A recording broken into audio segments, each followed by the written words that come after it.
Good morning and welcome back to our series, Taking Care of Our Youth When It Matters. Today we think together on what it means to lead a good life while we are young. Many young people talk about having good times. We had an airline which advertised itself as king of good times, but very quickly fell upon bad times. That itself is an indication of the importance of our theme.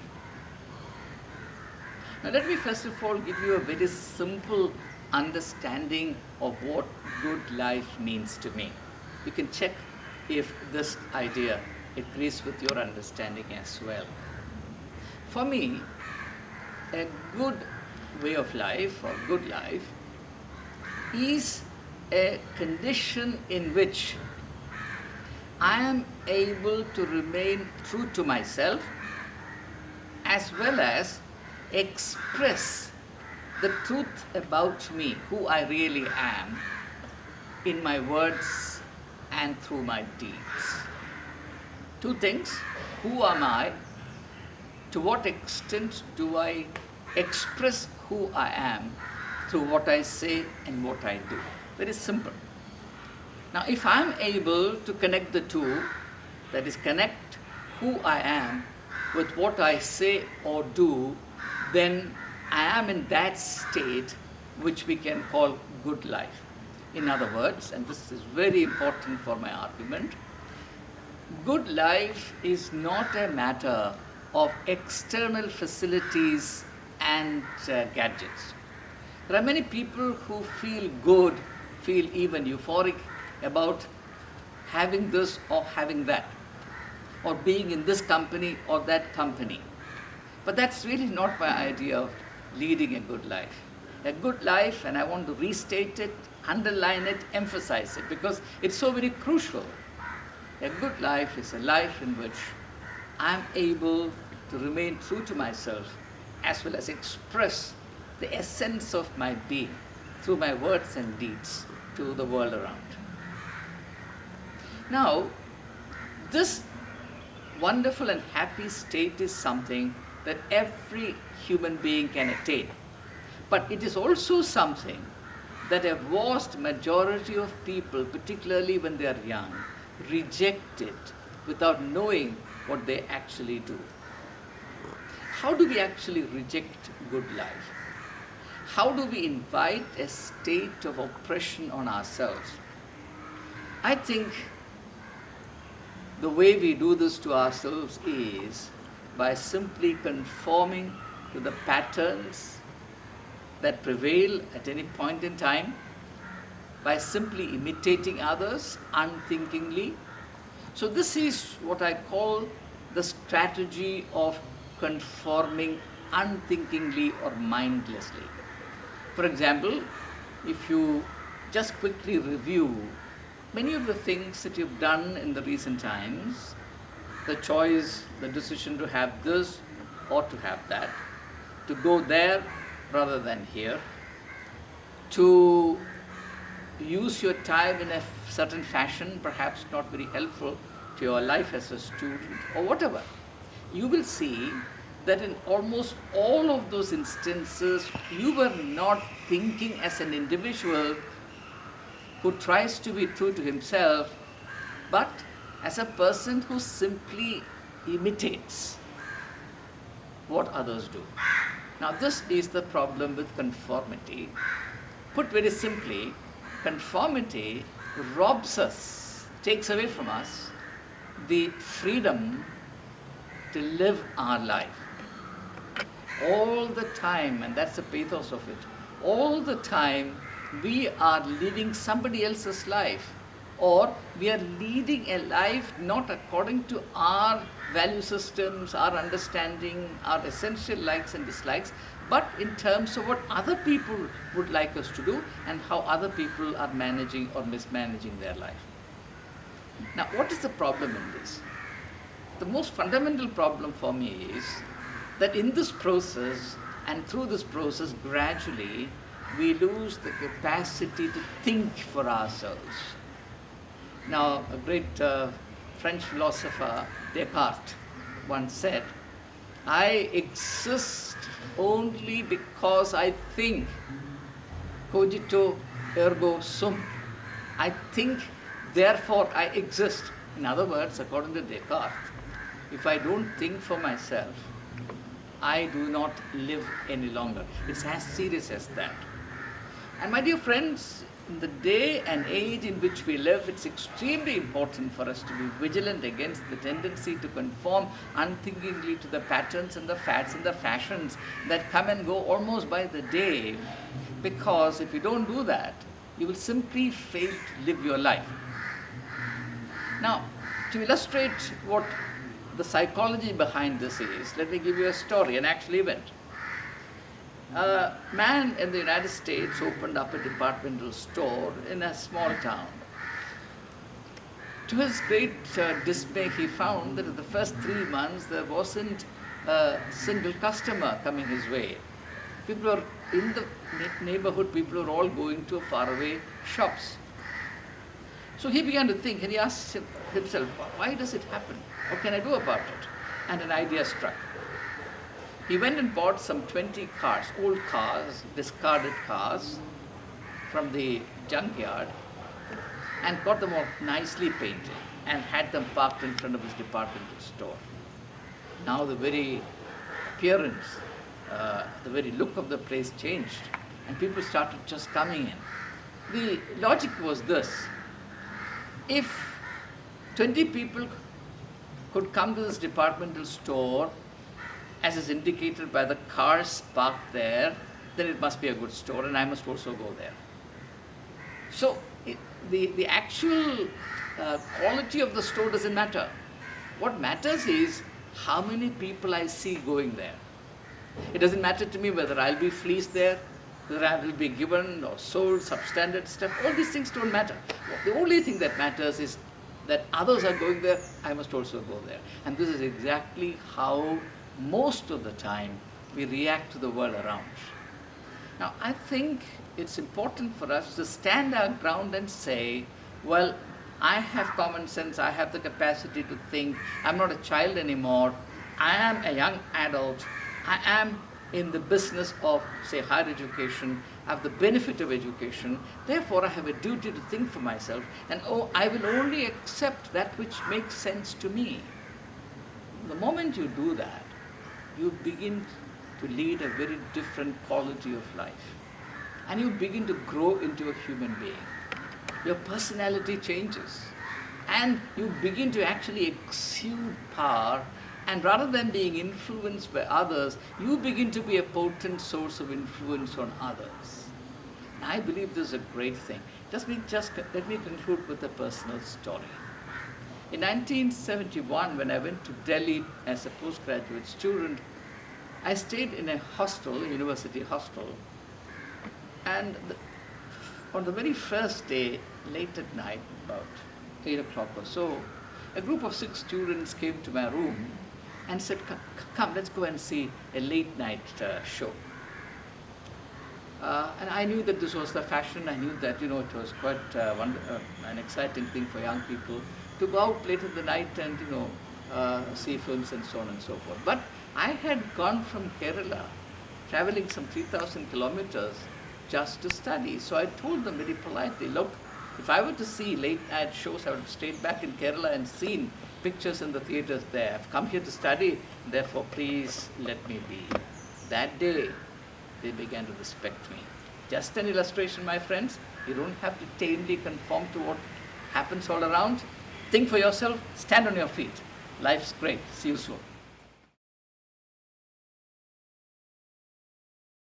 Welcome back to our series on taking care of our youth.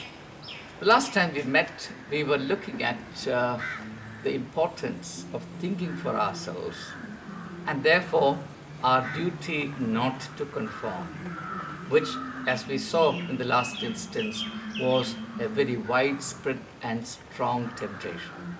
Today we think of a related issue.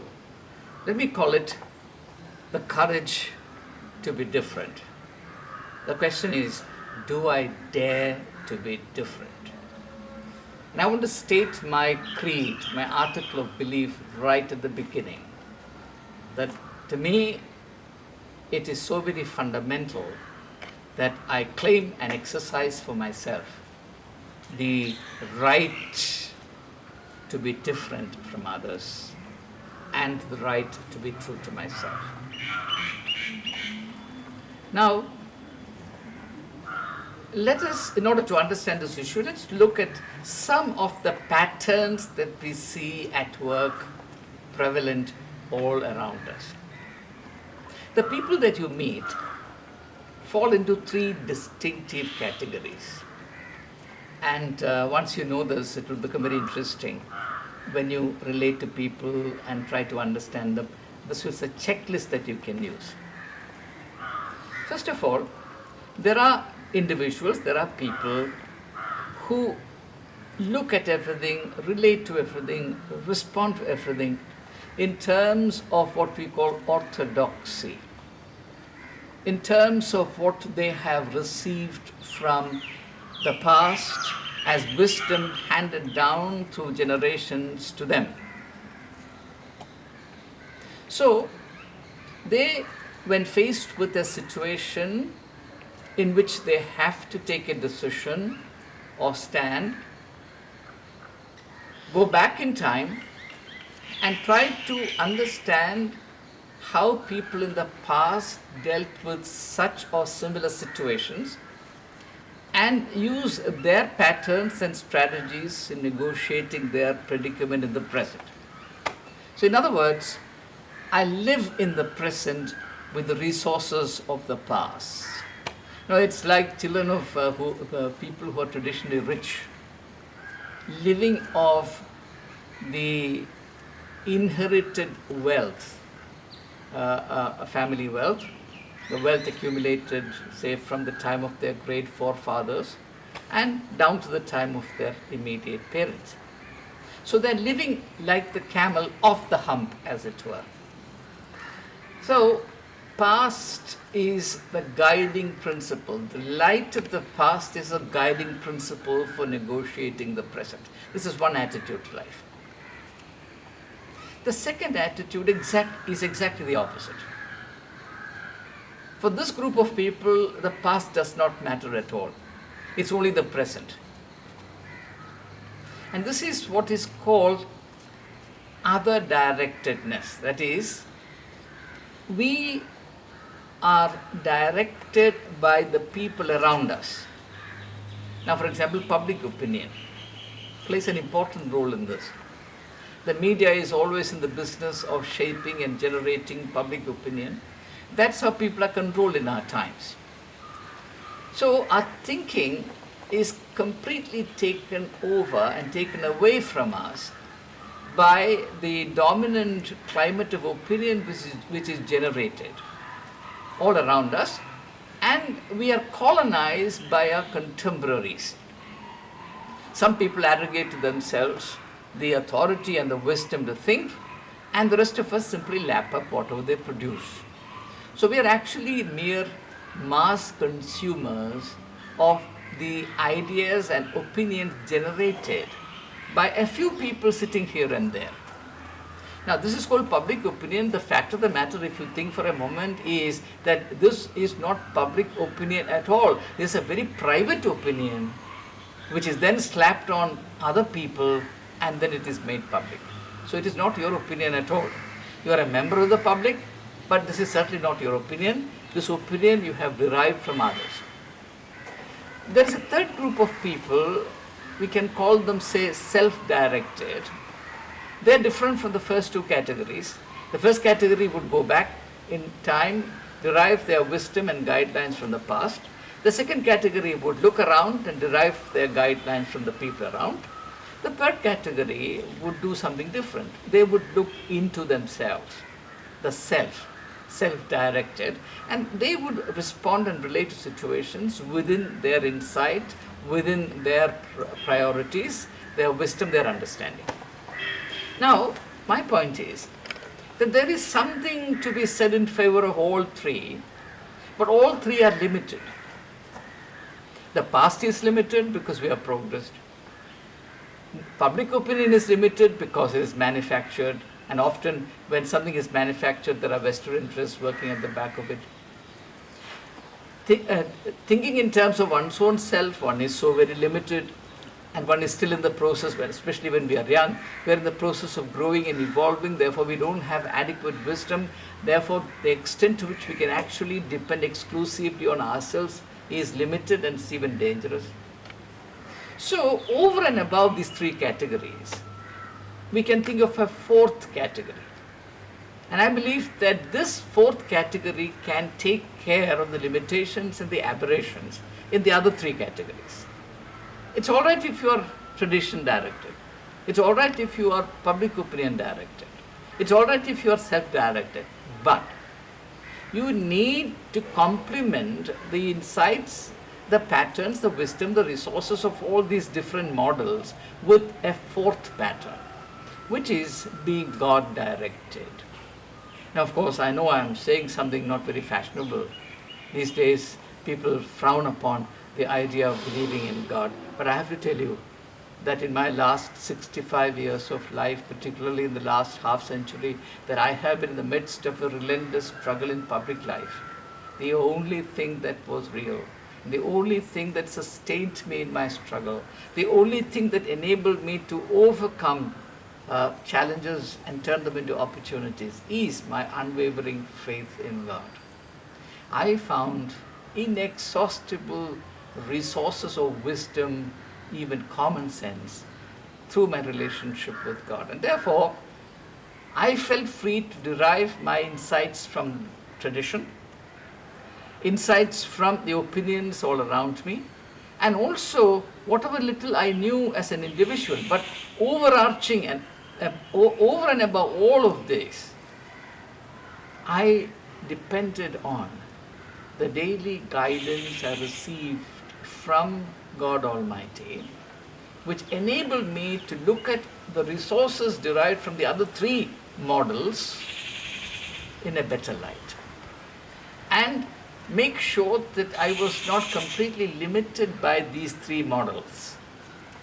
So, if you really want to protect yourself from being enslaved by the world around you, or remain frozen in time as a votary of a tradition, or being limited in terms of your own narrow little self, there is a way out. And that way out is to lift your spiritual imagination above all these three and to remain open to promptings, to guidance in your daily walk, all through, so that the limitations of all of these other resources and facilities can be overcome.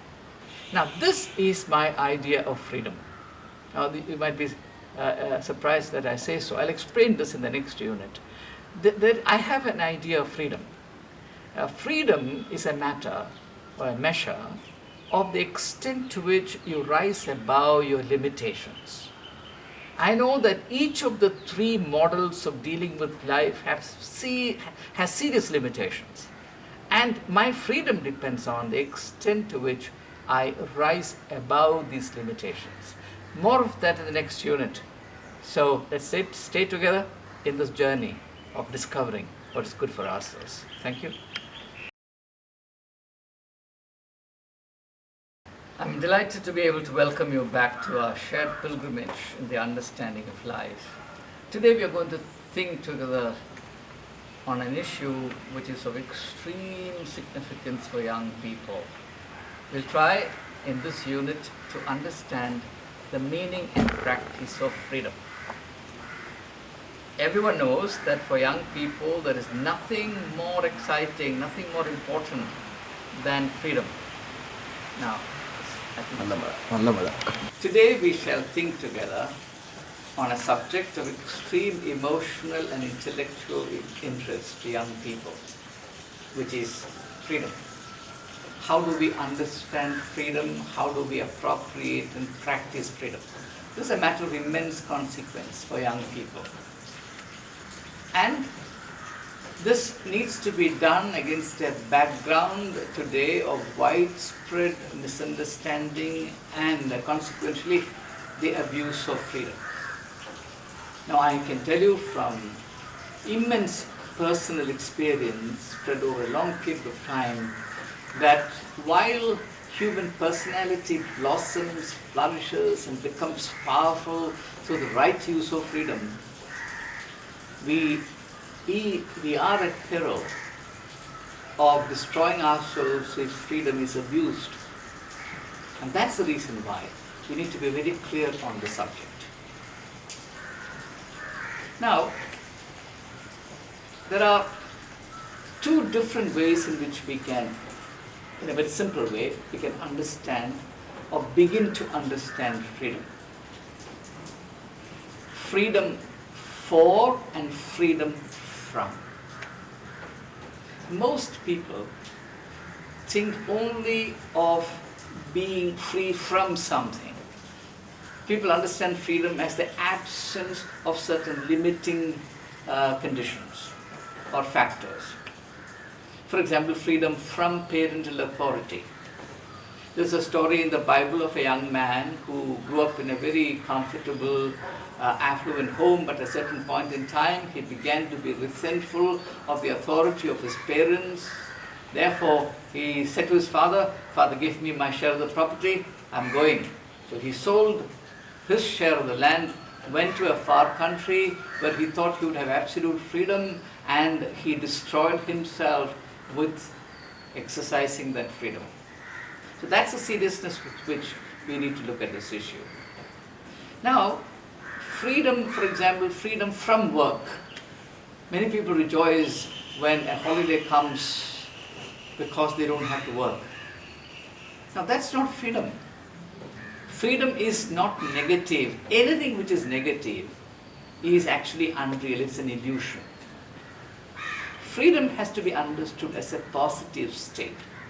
Now, as a positive state, it actually means freedom for. And this is a good principle by which young people can actually check and audit their understanding and practice of freedom. What do I want to be free for? Now, if you look at a mechanical thing, like an automobile, for example, an automobile has 4 tires. If one of the tires does not have air, the automobile is not free to move. So that itself is a very simple illustration to let us know that freedom means something positive. Secondly, and this is even more important, our freedom for, our freedom to do good things, our freedom to grow and develop, the freedom to explore and understand the great things of life, the freedom to make contributions, the freedom to improve the world around, all these things depend on something inside of us. There again, the illustration of the air in a tire helps. The tire may be surrounded with a universe of air. It doesn't make a difference. Unless and until the right amount of air is inside the tire, there will be no forward movement. The freedom to go forward in an automobile depends entirely on the presence of adequate air in the tires. It is such a small thing, but that defines your freedom completely. Therefore, when we are young, if we are truly mindful of our freedom, if we cherish our freedom, there is something very concrete, something very simple and clear that we need to mind all the time. And that is, what is our inner state? Are we adding to our capacity for freedom by developing ourselves? Now, this brings me to the third point. Freedom is directly related to the extent of my growth or your growth. Now, you may have 100 books in your house, but you will not be free to read them You cannot read and write if you're not educated. Now, education is an asset which dwells within you. It's an inner condition. It's this inner condition that grants you the freedom to relate to that object called the book. The world is full of rich melodies, but unless and until the training for music dwells within you, you will not be able to sing to an audience and entertain them. Take anything positive, you will find that these things become possible, or you are free with respect to these possibilities only when there is an inner condition. Now, Jesus of Nazareth made a reference to this. He said, do not worry about the treasures or the wealth that the thief will come and take away, or the moth will eat, or the rust will corrupt. Be careful about your inner wealth, which nobody can take away, because that inner wealth is what makes you free. Now, one of those aspects of our inner wealth is truthfulness. All values are interior to us. Where does love dwell? Not in the air out there. Where does truth dwell? Not among trees. All values dwell within us. And if you really think of it, you will understand that these values actually safeguard our freedom. Universal values are important because they guarantee our right to exercise our freedom in a positive way. Let me quickly illustrate and I'll close. Suppose you have a friend that you're very fond of, and one day the friend found out that you were untrue in giving him or her a particular piece of information. Or in other words, you misled that person. You will see a huge change in the quality of relationship with that person. You will no longer be free in your relationship with that person. You will feel constrained. You will feel suffocated. Not only you, the other person as well. So freedom is a function of whatever treasures or wealth or abilities reside within us.